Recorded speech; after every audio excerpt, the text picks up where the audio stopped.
back to Mountain Health Today. I'm Ted Owens, having a conversation with Tahoe Forest Health System CEO Harry Weiss. Harry, before we went to break, we were talking about some of the awards that Tahoe Forest has received.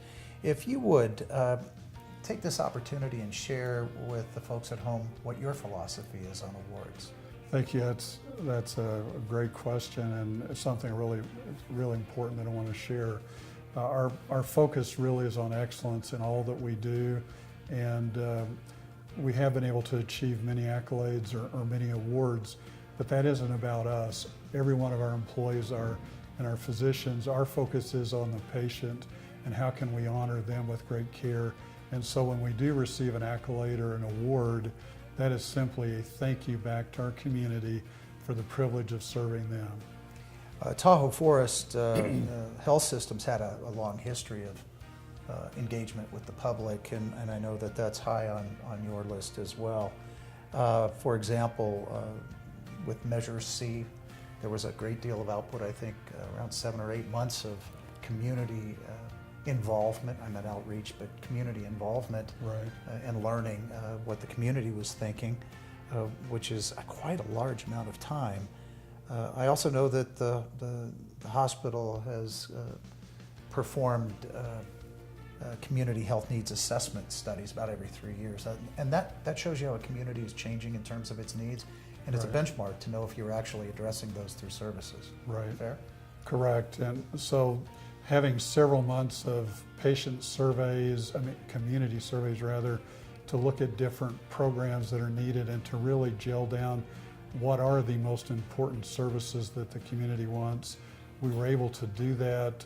It really created the focus in Measure C, that general obligation bond issue.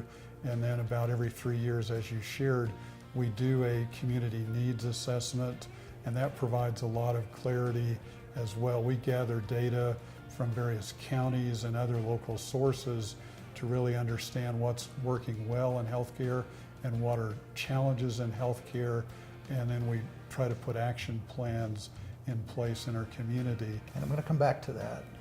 One area I'd like to point out, recently you completed the Measure C projects. There were 15 projects contained in one program, $98.5 million worth of construction during a rough economic period of time, and I see that those were finished within 1% of budget. Have you run across that in your experience in healthcare around the country? That is amazing when you look at probably a lot of this started around 2010 and then finished maybe in 2016 or early 2017. Healthcare construction costs and the architectural requirements for optimally built healthcare facilities have changed a lot over the last 20, 30 years, and so to be within 1% over this 6 to 7 year period is amazing. My understanding is some of those changes occurred while you were building. Absolutely. So a lot of adaptation. I mean, just for example, it used to cost about $100,000 per licensed bed to build, and then it went up to about $1 million per licensed bed, and then it's proceeded to about $2 million per licensed bed. So to have anticipated 15 projects and to have come within 1%, that's really unheard of. I would say so. You had mentioned community health needs assessment, going to embark on that project again, and this kind of leads into what I hope is a future program on wellness. Yes.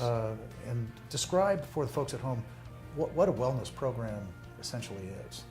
A wellness program is really looking at how can we, in a very proactive way, help our residents, young or old, really avoid health tragedies. It's so much easier to work with individuals and help them make good choices, whether it's diet, exercise, how to have a healthy mental state. I'm smiling because I don't always make good choices.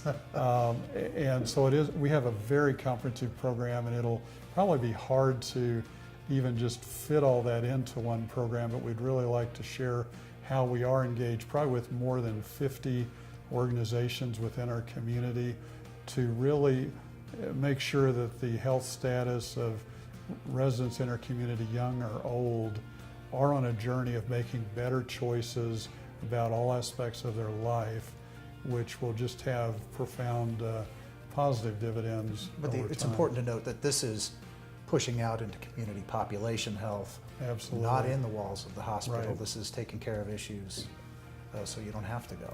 We even have a program called Blue Life in addition to others. There's what are known as blue zones around America, and it takes some time to cover all of that. So we do have a Blue deep- zones, those are not political zones. No, These these are are healthy where zones. I just want to be clear. There's for the only folks. one in the United States, and that's in Loma Linda, California, where individuals commonly live over 100 years of age. So our deep commitment is how can we keep our residents well and keep them out of the ER for illness issues or avoid inpatient admissions for illness issues. So I think it's going to be a fun discussion to hear the many things we've got going from a wellness perspective. Look forward to that. Now, you have a philosophy on public outreach, and you spend a fair amount of time, or at least as much time as you can afford, out in the community. Why don't you tell us a little bit about what you're doing? Our goal is to really build deep and wide friendships across our community, and so they really get to know us very deeply in all aspects of our life, and those friendships, and also understanding what are their needs, what are gaps out there as we build these friendships. There are many gaps as we develop these friendships that we see, for example, in dental or mental health access.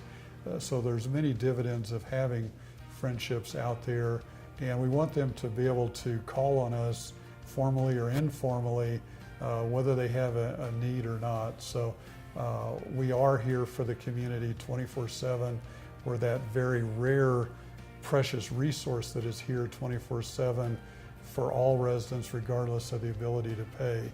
And our focus is 24/7 on all of our residents. And so it's a privilege that all of our employees and our physicians believe in very strongly. And A lot of work to do. absolutely. You're watching Mountain Health Today. We'll be back in just a moment.